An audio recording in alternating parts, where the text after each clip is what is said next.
வணக்கம். நான் doctor Kasi Chellappan. Create fertility clinic பெங்களூர்ல கன்சல்டன்ட்டா இருக்கேன்.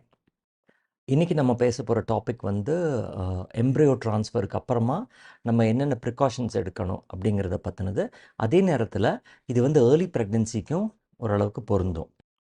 இப்ப நம்ம ஐவிஎஃப் முடிச்சிருக்கோம். அதுக்கப்புறம் எம்ப்ரியோ ட்ரான்ஸ்ஃபர் பண்றாங்க. எம்ப்ரியோ ட்ரான்ஸ்ஃபர் பண்ணதுக்கு அப்புறமா எவ்வளோ நேரம் படுத்திருக்கணும்? நிறைய இடங்கள்ல வந்து உங்களுக்கு எம்ப்ரியோ ட்ரான்ஸ்ஃபர் பண்ணதுக்கு அப்புறமா உங்கள படுத்தே இருக்க சொல்லுவாங்க. ஆனா, இப்ப இருக்கிற சயின்டிஃபிக் எவிடன்ஸ் படி பார்த்தோம்னா, நீங்க வந்து எம்ப்ரியோ ட்ரான்ஸ்ஃபர் பண்ணுன உடனேயே நீங்க எந்திரிச்சு உங்க பிளாடர நீங்க எம்ப்டி பண்ணிக்கலாம். ஏன்னா, நீங்க அதிக நேரம் படுத்திருக்க உங்களுக்கு வந்து கர்ப்பம் தரிக்கிறதுக்கான வாய்ப்பு குறையுது அப்படின்னு சொல்லிட்டு ஒரு ரீசென்ட்டா ஒரு பேப்பர் ஒண்ணு பப்ளிஷ் ஆயிருந்துச்சு. அதே மாதிரி ஐவிஎஃப் பிரெக்னன்சி அப்படின்னு சொன்னா, வீட்டுக்கு போனதுக்கப்புறம் படுத்தே இருக்கணும். அதுக்கப்புறம் எந்த வேலையும் செய்யக்கூடாது. ஒரே ஃபுல் பெட் ரெஸ்ட்ல இருக்கணும். அப்படிங்கிறது எல்லாமே வந்து எவிடன்ஸ்